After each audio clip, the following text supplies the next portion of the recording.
जय हिंद दोस्तों। आज की वीडियो हम डिस्कस करने वाले हैं पावर सप्लाई के बारे में। बेसिक नॉलेज देखेंगे हम लोग। तो सबसे पहले शुरू करते हैं पावर सप्लाई।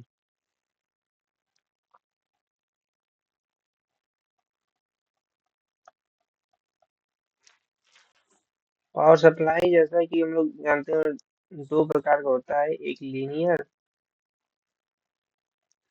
और एक होता है एसएमपीएस। जो हम लोग का बेसिक मोबाइल चार्जर होता है या लैपटॉप की पावर सप्लाई होती है या एटीएक्स पावर सप्लाई कंप्यूटर की होती है, वो सब एसएमपीएस होती है, switch mode power supply. Switch mode power supply होती है और लीनियर सप्लाई जो हम लोग बेसिक प्रोजेक्ट में बनाते हैं लीनियरली, जिसमें कोई स्विचिंग अलग से नहीं करवाते हम लोग। देख सकते हैं जैसे कि डायग्राम है यहाँ पे। तो ये है लीनियर लीनियर सप्लाई और ये है एसएमपीएस। तो सबसे पहले हम लोग लीनियर सप्लाई को डिस्कस करते हैं। लीनियर सप्लाई में क्या होता है कि सबसे पहले डायरेक्ट हम लोग वोल्टेज 230 या 250 वोल्ट इनपुट देते हैं एसी में। फिर उसके बाद ट्रांसफार्मर लगा रहता है। ट्रांसफार्मर क्या करता है कि यहाँ पर बेसिकली ट्रांसफार्मर दो प्रकार का होता है, स्टेप अप होता है, एक स्टेप स्टेप डाउन, और एक और होता है वो केवल आइसोलेशन प्रोवाइड करने के लिए होता है, जिसमें नंबर ऑफ टर्न प्राइमरी। ये प्राइमरी वाइंडिंग है, ये सेकेंडरी। अगर प्राइमरी वाइंडिंग में टर्न ज्यादा रहेगा और इसमें कम रहेगा सेकेंडरी में, तो स्टेप डाउन ट्रांसफार्मर होगा। देखते हैं ट्रांसफार्मर।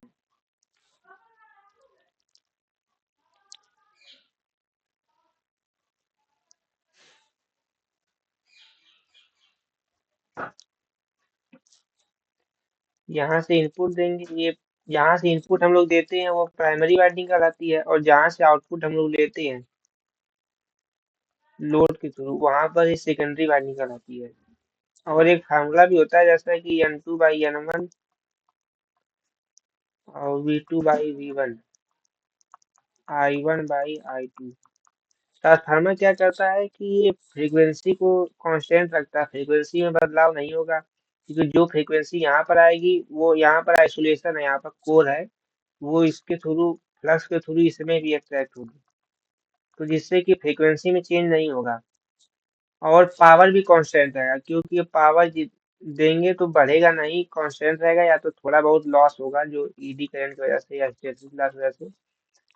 और अगर यहाँ पर हम लोग टर्न ज्यादा कर दिए और यहाँ पर कम, तो इससे क्या होगा कि नंबर ऑफ टर्न जो है इंक्रीज होगा इनपुट पे, और इस पे कम रहेगा, तो वोल्टेज यहाँ पर कम प्रोड्यूस होगा यहाँ पर आउटपुट में।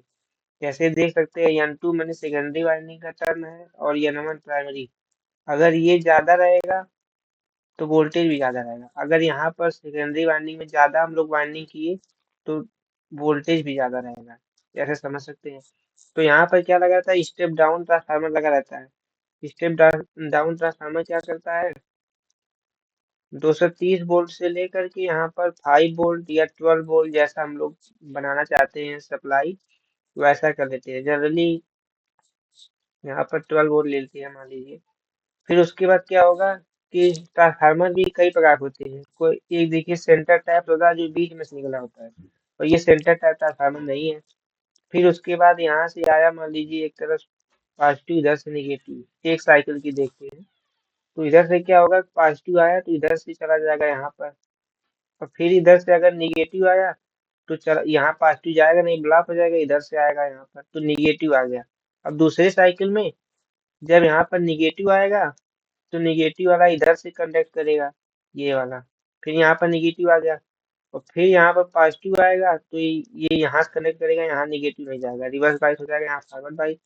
तो ऐसे इस प्रकार से हमेशा हमें कांस्टेंट यहाँ पर प्लस और माइनस मिलता रहता है। और इसमें ये होता है कि पल्सेटिंग डीसी आता है, जैसे कि अब ऐसे ऐसे आता है। और कांस्टेंट डीसी कैसे होता है, कि ऐसे ये 0 वोल्ट होता है, 5 वोल्ट, लेकिन यहाँ पर पल्स रहता है थोड़ा थोड़ा। जो ये ट्रांसफार्मर का पल्स हम लोग इनपुट में देते हैं वो रहता है, वो इस आउटपुट में भी आता है। तो इसको रिमूव करने के लिए हम लोग हाई वोल्टेज कैपेसिटर लगाते हैं, मतलब हाई माइक्रोफैराड का। और हाई माइक्रोफैराड से रहने से क्या होगा कि ये जो है ट्रांसफार्मर स्टोर कर लेता है चार्ज को और फिल्टर काम करता है, और जिससे कि ये थोड़ा सा स्मूथ बनाता है। पूरा पल्स नहीं खत्म होता, लेकिन ऐसा ऐसा आता है, तो ये पॉजिटिव माइनस ऐसे आता है। अब यहाँ पर 12 वोल्ट आ गया और यहाँ पर 0 वोल्ट आ गया। तो यहाँ पर अगर हम लोग को 12 वोल्ट लेना है डायरेक्ट, तो हम लोग 12 वोल्ट ले सकते हैं। अगर या हमें कुछ और रेगुलेटर लगा के या 5 वोल्ट देना है, तो फिर क्या करेंगे, यहाँ पर रेगुलेटर लगा देंगे। रेगुलेटर में कैसे, जैसे मान लीजिए 7805 या 7812, 78 सीरीज का ज्यादातर लगाते हम लोग है, जो यहाँ पर दिखाता है कि आउटपुट में कितना आएगा। 05 है तो आउटपुट में 05 वोल्ट आएगा, यहाँ पर 12 वोल्ट आएगा। ये लीनियर रेगुलेटर मतलब कांस्टेंट रेगुलेटर होता है। तो रेगुलेटर में बेसिकली 3 लेग होता है। एक होता है कि इनपुट आएगा, जैसे यहाँ पर रेगुलेटर होता है, यहाँ पर इनपुट देंगे और यहाँ पर जो होगा ये ग्राउंड रहेगा, जो ग्राउंड से यहाँ पर लगा हुआ है, और ये यहाँ पर आउटपुट रहेगा। तो यहाँ पर हीट सिंक रहता है जिससे ग्राउंड से कनेक्ट रहता है, और फिर उसके बाद ये आउटपुट है। तो यहाँ पर 5 वोल्ट हम लोग को कांस्टेंट मिल गया। तो ये हो गया लीनियर सप्लाई। और लीनियर सप्लाई का यूज कहाँ होता है, जहाँ हम लोग को बेसिक कंस्ट्रक्शन की नीड होती है, जहाँ हम लोग एकदम इजी बना सकते हैं। और एक देख सकते हैं कि डीजे सेटअप जितना भी रहता है, जहाँ पर हाई करंट इनिशियली, जहाँ पर हाई करंट की रिक्वायरमेंट होती है, वहां पर हम लोग ये लगा सकते हैं, क्योंकि ये कैपेसिटर स्टार्टिंग में हाई करंट स्टोर करके रखता है, जो डायरेक्ट डिलीवर कर सकता है। लेकिन अभी एसएमपीएस में देखेंगे, वो जो होता है फीडबैक की वजह से, कि जब जैसा रिक्वायरमेंट रहेगा वैसा फीडबैक में ये स्विचिंग करेगा, उस हिसाब से ये वाला ज्यादा होता है एम्पलीफायर वगैरह में। और इस एसएमपीएस का यूज वहां करते हैं जहां पर एकदम प्रिसाइज चाहिए, कांस्टेंट वोल्ट चाहिए और एकदम प्योर डीसी चाहिए, वहां पर हम लोग करते हैं। और एक बात और है, ट्रांसफार्मर के बारे में और देख लेते हैं थोड़ा सा। एक बात और यहाँ पर नीड रहेगा कि अगर ट्रांसफार्मर की फ्रीक्वेंसी इनपुट पे बढ़ा दिए या आउटपुट पे सेम ही रहेगा, फ्रीक्वेंसी अगर बढ़ती है तो ट्रांसफार्मर का साइज घटता है, क्योंकि बार बार स्विचिंग करेगा, तो जिससे हम लोग कम साइज में ही ज्यादा वोल्टेज का ट्रांसफार्मर बना सकते हैं। तो इसमें क्या होता है जनरली कि अब डायरेक्ट हम लोग घर की सप्लाई देते हैं, जो होता है 50 हर्ट्ज पे, 50 हर्ट्ज पे रहता है फ्रीक्वेंसी, जिससे कि ट्रांसफार्मर साइज थोड़ा बड़ा रहता है। लेकिन यहाँ पर जो होता है कि देखते हैं कैसे यहाँ पर ट्रांसफार्मर साइज छोटा रहता है, जो आप लोगों ने देखा भी होगा फिजिकल चार्जर वगैरह में। और इससे इसमें ये बात रहती है कि ये 80 वोल्ट से, मतलब मान लीजिए थोड़ा बहुत कम ज्यादा रहे, इससे लेकर के 250 वोल्ट तक वर्किंग करता है। जैसे कि हम लोग ट्रेन में देखते हैं कि 110 वोल्ट ही लिखा रहता है। तो उससे क्या होता है कि 110 वोल्ट पे भी काम करता है, हमारा कांस्टेंट वोल्टेज देगा। 5 वोल्ट का है तो 5 वोल्ट, 12 वोल्ट का है 12 वोल्ट। अब देख लेते हैं कि कैसे वर्किंग है इसका। सबसे पहले हम लोग इधर बेसिक देख लेते हैं कैसे होगा, फिर उसके बाद सर्किट में देखेंगे। सबसे पहले यहाँ पर आएगा, तो यहाँ पर फ्यूज लगा रहेगा। फ्यूज रहेगा क्योंकि हाई करंट आया तो फ्यूज बर्न हो जाएगा, सर्किट को प्रोटेक्ट कर देगा। फिर उसके बाद यहाँ पर एमओवी लगा है, जो मेटल ऑक्साइड बाइरिएस्टर। ये क्या करता है, इस पे वोल्टेज रेटिंग रहती है 500 वोल्ट या 400 वोल्ट। ये क्या करेगा, अगर इससे इस रेटिंग से ज्यादा आएगा तो खुद को शॉर्ट कर लेगा, खुद को शॉर्ट कर लेगा। तो फ्यूज जो है, हाई करंट इसमें पास होने लगा, फ्यूज बर्न हो जाएगा, तो फ्यूज ब्रेक हो जाएगा, सर्किट प्रोटेक्ट हो जाएगा। तो ये जब कभी हम लोग के घर में हाई वोल्टेज आ जाए, तब इसके लिए यह एमओवी लगा रहता है, ये प्रोटेक्शन है। फिर उसके बाद यहाँ पर इस फिगर में दिखाया नहीं गया, कॉइल लगता है। कॉइल लगता है, क्या करता है कॉइल लगता है जिससे कि अगर इस एसी करंट में मान लीजिए कोई वो, ये हमको लगता है इसके बाद लगता है, ब्रिज रेक्टिफायर के बाद लगता है, या पहले भी लगा सकते हैं। कॉइल क्या करता है कि अचानक करंट आए तो उसको अपोज करता है करंट के चेंज में, तो ये लगाता है फिल्ट्रेशन के लिए। फिर उसके बाद आता है ब्रिज रेक्टिफायर। ब्रिज रेक्टिफायर क्या करता है कि यहाँ से जो एसी वोल्ट आ रही है, इसको डीसी में बदल देता है। मान लीजिए अगर 230 वोल्ट आया तो 230 वोल्ट डीसी में बदल दिया। अब पोलैरिटी फिक्स हो गई। अब इसके बाद यहाँ पर एक कैपेसिटर लगा रहता है। कैपेसिटर क्या करता है कि इसको स्टोर फिल्टर भी करता है, स्टोर भी करके रखता है कि स्विचिंग पड़े तो कम ना हो वोल्टेज, इसलिए वर्क होता है। फिर उसके बाद क्या करते हैं, एक हम लोग स्विचिंग आईसी लगाते हैं जो हाई स्विचिंग करती है, मॉसफेट लगाते हैं जो हाई स्विचिंग करता है। उससे क्या होगा कि फ्रीक्वेंसी अगर बढ़ जाएगी, ट्रांसफार्मर का साइज भी छोटा हो जाएगा। और और इसमें एक और बात रहता है कि हम लोग आउटपुट को सेंस करते रहते हैं। यहाँ पर ऑप्टो कपलर के थ्रू, ऑप्टो कपलर में क्या होता है, यहाँ पर एक एलईडी होता है, यहाँ पर एक रेजिस्टेंस टाइप होता है, जिससे अगर फोटो डिटेक्टर होता है, यहाँ पर एलईडी होता है। जिससे क्या होगा, अगर यहाँ पर 5 वोल्ट का मान लीजिए है, 5 वोल्ट के लिए डिजाइन की, यहाँ 5 वोल्ट पूरा आ रहा है, तो इसकी रीडिंग कुछ और रहेगी, ये मासफेट में जाएगा, इसकी रीडिंग कुछ और रहेगी। अगर यहाँ पर वोल्टेज ड्रॉप हो गया, मान लीजिए 4.8 वोल्ट, तो ये रेजिस्टेंस को चेंज करके मॉसफेट को सेंस करवाएगा कि जो है इसकी आउटपुट में थोड़ा कम वोल्ट आ गया है, तो ये स्विचिंग पल्स जो है विड्थ, पल्स विड्थ जो है उसको और बढ़ाएगा। जिससे कि ड्यूटी साइकिल आप लोग जानते हैं कि ये होता है, मान लीजिए ये है, तो duty cycle T on upon T total, या T total T on plus T off होता है। ड्यूटी साइकिल जो है ये है, इसका ये है, अगर ये है, इससे ये होगा कि ये जो विड्थ है ये ऑन होने की विड्थ है। अगर ये ऑन ज्यादा देर तक रहा तो ये क्या होगा, आउटपुट में वोल्टेज बढ़ेगा, मान लीजिए 5 वोल्ट आया। और लेकिन अगर ये कम रहा तो उसके बाद क्या रहेगा, वोल्टेज और कम होगा। मान लीजिए 10 वोल्ट है, 10 वोल्ट आ गया तो ये कम कर देगा फिर, तो उससे 5 वोल्ट आ जाएगा। तो ये जो होता है फीडबैक लूप लगा रहता है, यहाँ से यहाँ सेंस करता रहता है आउटपुट को, तो ये फीडबैक लूप हो गया। तो हम देखते हैं कैसे, फिर उसके बाद जब यहाँ पर वोल्टेज मिल गया यहाँ पर, तो फिर यहाँ पर हम लोग एक वो लगा देते हैं, कैपेसिटर लगा देते हैं जो फिल्ट्रेशन करता है पल्सेटिंग डीसी को।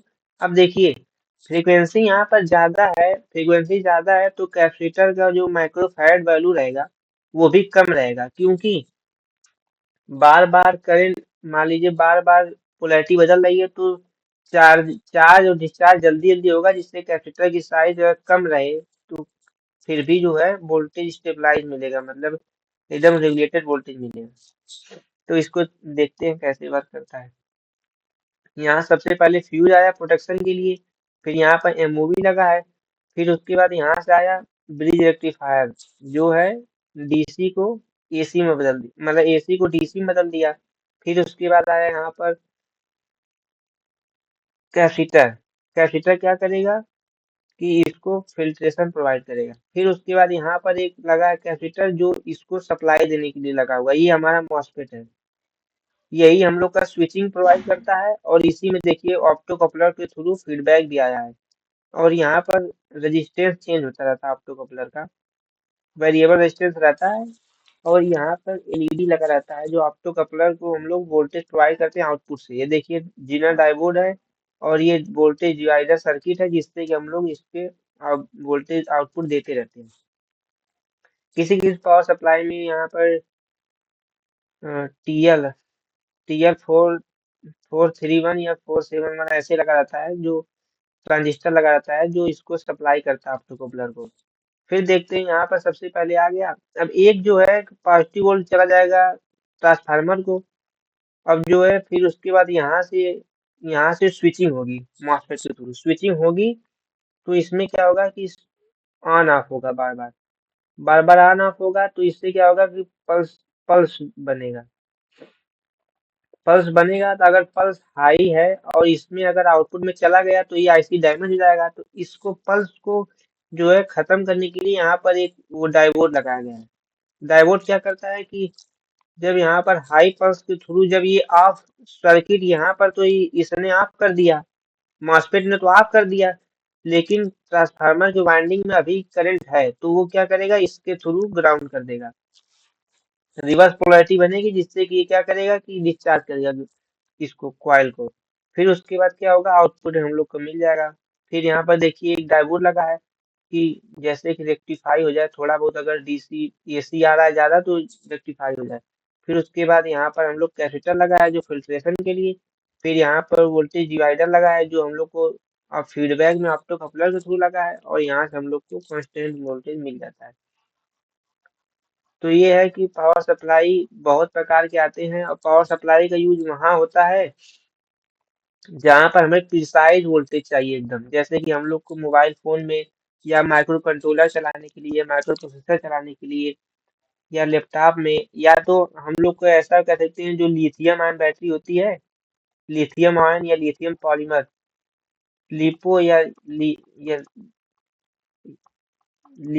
लिथियम आयन, ये दोनों बैटरी होती हैं, वो प्योर डीसी चाहिए तब चार्ज होता है। और पहले हम लोग जो देखते थे एसी वाला बैटरी था, उसमें यहाँ पर लगा रहता था, यहाँ पर पोलैरिटी था, उसमें अगर फ्लक्चुएशन भी रहता था तो वो से मतलब उससे काम हो जाता था।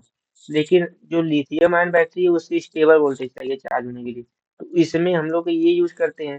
और घर में हम लोग पहले चार्जर देखते थे, 12 वोल्ट बैटरी चार्जर था, उसमें केवल ट्रांसफार्मर और ब्रिज रेक्टिफायर ही लगा रहता था, और कैपेसिटर जो है एसिड वाले बैटरी को चार्ज करता था। तो इस ये जो है, और एसएमपीएस की ये डिसएडवांटेज है कि अब देखिए यहाँ से बोल, अब ये आईसी स्विचिंग कर रही है पल्स विड्थ के थ्रू। अगर हमें इनिशियल में हाई वोल्टेज बढ़ा दे तो तुरंत ये स्विचिंग तुरंत प्रोवाइड नहीं कर पाएगा हाई एम्पियर के लिए। अगर अब जैसे कि हम लोग एम्पलीफायर में बताए कि लीनियर सप्लाई यूज करते हैं, क्योंकि वॉइस जो होता है कभी हाई बेस आ गया तो हाई करंट एब्जॉर्ब करता है, जो तुरंत ये है ये तुरंत प्रोवाइड नहीं कर पाएगा, तो इससे ऑडियो परफॉर्मेंस थोड़ा वीक हो सकता है, इसलिए वहां पर रेगुलेटेड पावर सप्लाई मतलब लीनियर पावर सप्लाई का यूज करते हैं। तो ठीक है, यही था आज की वीडियो में। अगर आप लोगों को कोई भी इलेक्ट्रॉनिक्स या इलेक्ट्रिकल के बारे में जानना हो तो कमेंट करिएगा। कोई होम एप्लीकेशंस के बारे में जानना हो, एम्पलीफायर के बारे में जानना हो, या पावर सप्लाई या कैसे वर्क करता है, और जैसे एम्पलीफायर में कैसे वर्क करता है, एम्पलीफायर में कई क्लासेस होते हैं, class A, class B, class A B, और ओपैम्प कैसे वर्किंग करता है। तो अगर आप लोग वर्किंग फिजिकली देखना चाहते हैं तो आप लोग कमेंट कर सकते हैं। ठीक है।